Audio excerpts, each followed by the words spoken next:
J'aurais pu commencer light en racontant que lors d'un voyage en Italie, comme dirait Rossellini, j'ai été frappée par la ressemblance d'un serveur napolitain avec vous. Il était séducteur et charismatique, et je trouvais drôle qu'un Italien me fasse penser à un Danois. Mais bon, c'était anecdotique et au fond, la ressemblance n'était que dans ma tête, déjà prise par l'envie de vous écrire cette lettre. Alors finalement, je ne commence pas léger, je commence lourd, parce que ce qui est intéressant quand on parle de cinéma, c'est de réfléchir à la vie. Great men with great ideals can be separated by hundreds or even thousands of miles and still be in the same place. They can be years or even generations apart in age, and yet somehow find themselves on the exact same page. When these men join forces with the focus of reaching the same goals to obtain the same outcomes, they are not two, but one. Instead of simply adding one's common attributes to another's, they somehow tend to multiply all attributes of both. Whether from St. Louis or East Atlanta, whether from a savage land or a booming metropolis, whether they are 2 or 2 billion, the greatest their numbers could ever become is to truly become one.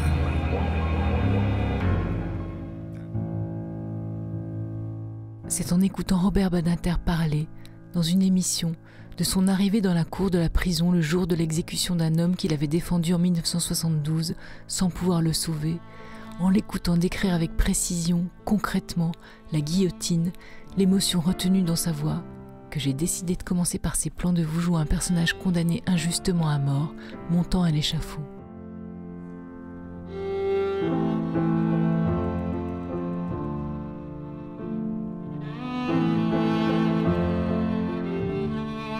C'était à la fois un mini-hommage au grand homme qu'est Robert Badinter et à la fois une façon de poser la seule question qui vaille au fond sur le travail d'un acteur. Comment fait-il, comment faites-vous pour jouer un homme face à la mort? À quoi avez-vous pensé? Qu'avez-vous éprouvé de la réalité de la peur, de l'horreur, pour être cet homme d'un plan à l'autre? Qu'y a-t-il au fond de vous? Où avez-vous été chercher ces émotions, cette humanité? Fabrication pure? Bricolage de choses vécues, invention. Comment faites-vous pour être traversé par tous ces états, tous ces troubles, toutes ces morts, tous ces crimes, tous ces désirs, tous ces amours, toutes ces déceptions, toutes ces injustices, toutes ces violences? Et vous en avez traversé beaucoup, de film en film, la preuve. When I was 21, it was a very good year. Vous avez d'abord été un dealer minable dans les années 90. Vous avez aussi été un esclave méchamment torturé, puis vengeur en l'an 1000, le tout presque sans mots. With all that perfumed hair, and it came undone when I was 21. Vous avez été naufragé en Arctique, essayant de survivre en Robinson des Glaces, toujours en silence. It was all a dream just a year ago.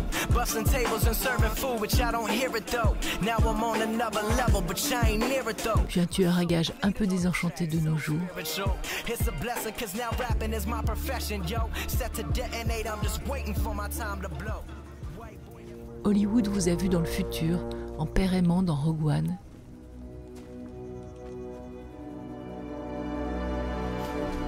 Mais vous a surtout vu en méchant. Et même si on adore Daniel Craig en 007, on a un faible pour vous, son bourreau dans Casino Royale. Et même si on adore l'étrange Dr Cumberbatch, on n'est pas insensible au charme de son ennemi, vous, maître des arts mystiques. Et pourtant, même en bad guy, on ne peut s'empêcher de vous aimer, ou plutôt d'aimer vos personnages. Parce que vous jouez bien, ok, parce que vous êtes plutôt beau, ok, mais ça ne suffit pas à expliquer notre fascination pour vous.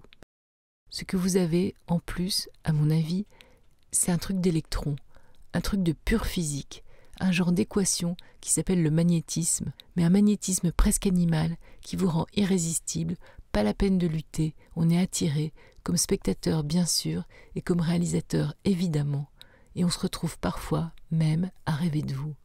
C'est quoi un rêve de cinéaste? C'est de rencontrer un visage qu'on puisse filmer, sans lassitude, comme un paysage. Démonstration.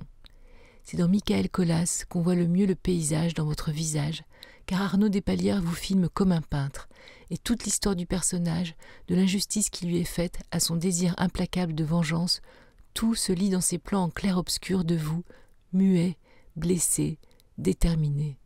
On pense au Caravage, et on traverse par les lignes de votre visage les époques, les pays, les frontières, celles du bien et du mal, et même celles de l'animal. L'animal est vous, l'animal en vous, on y revient. Quand on vous voit au milieu des bêtes ou caressant les chevaux, on se dit que de la même façon que Viggo Mortensen évoquait le jaguar, vous êtes peut-être tout simplement un loup. Mais on se trompe. Enfin, je me trompe, mais je ne le sais pas encore. J'ai cru naïvement ensuite que vous étiez un cerf, le cerf de la chasse. Thomas Vinterberg, lui, ne filme pas en peintre, mais en anthropologue, et ce qu'il cherche en vous, c'est l'innocence. Il vous transforme alors en homme ordinaire, style mouton, parmi d'autres hommes ordinaires, style troupeau. Fini l'exotisme, fini le silence, fini la brutalité. Ce qui se dessine là sur votre visage, c'est toutes les nuances de la victime prise au piège du groupe, le piège de la communauté civilisée soi-disant, pure soi-disant, juge sans preuve, violente pour dénoncer la violence, sans remords, milicienne, sans honte. Le film est démonstratif mais absolument juste, comme vous l'êtes vous, et pendant tout le film, mais surtout en 2 plans, votre visage raconte la combativité, la majesté et le courage d'un homme seul contre tous, qui prend peu à peu conscience de sa condition animale. Il n'est plus mouton avec les autres, mais gibier, solitaire et perdu.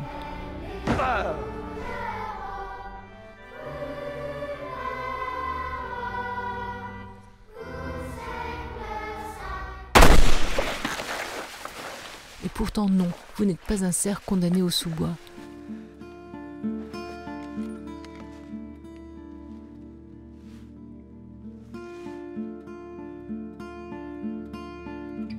Mais ce n'est qu'en voyant Drunk, film terriblement humain, que j'ai fini par comprendre paradoxalement quel animal vous étiez. Mais animal pas au sens brutal, mais au sens magistral. Dans le film, c'est à nouveau le groupe, un groupe à la dérive, des hommes genre chiens, domestiqués, soumis, pas loin d'être vieux, qui se noient dans leur vie avec leurs femmes, ou sans femmes justement, mais de toute façon prisonniers de leur renoncement, des hommes qui n'ont plus de rêve, plus d'imagination, plus de force. Votre personnage finit par s'en sortir, sortir de celui-même fuyant, insensible, immobile, et vous vous transformez dans le film en ce que vous êtes profondément, cet animal qui est en vous depuis le début et que je n'avais pas su deviner. Vous devenez ce que vous êtes, enfin, je crois, c'est-à-dire un oiseau. Aérien, gracieux, délicat, léger, libre. Et je ne résiste pas à revoir toute la scène de la fin qui nous donne envie à nous aussi, qui ne sommes pas acteurs, ni vraiment oiseaux, de ne pas laisser le temps nous rendre ni moutons, ni chiens, ni vieux, qui nous donne envie de ne renoncer à rien, de continuer le combat, de nous élancer, de nous élever, de nous envoler encore. You are one with the force, and the force is with you.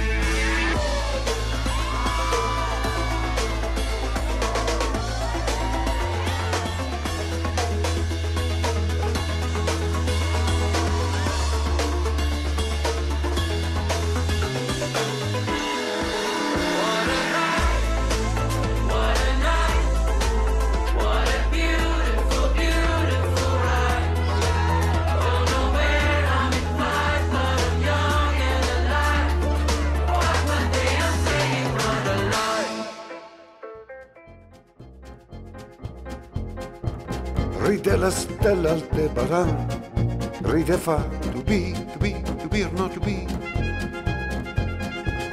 Ride la stella, ride fa, tra la la, be, to be, to be or not to be. E suona, suona l'orchestrina, un motivetto da ballare. Hanno la faccia malandrina, ma sono stanchi di suonare, suonare. Si sta spogliando l'odalisca, è già da un'ora che lo fa. Esasperante il suo languore, aiuto, orchestrina del mio cuore. Ride la stella Aldebaran, ride fa to be, to be, to be or not to be. Ride la stella, ride fa tra la to be, to be, to be or not to be. Ah, l'odalisca adesso nuda e muove i fianchi in qua e in là. Fuori le palme e il vento suda, aria di pioggia e di infelicità.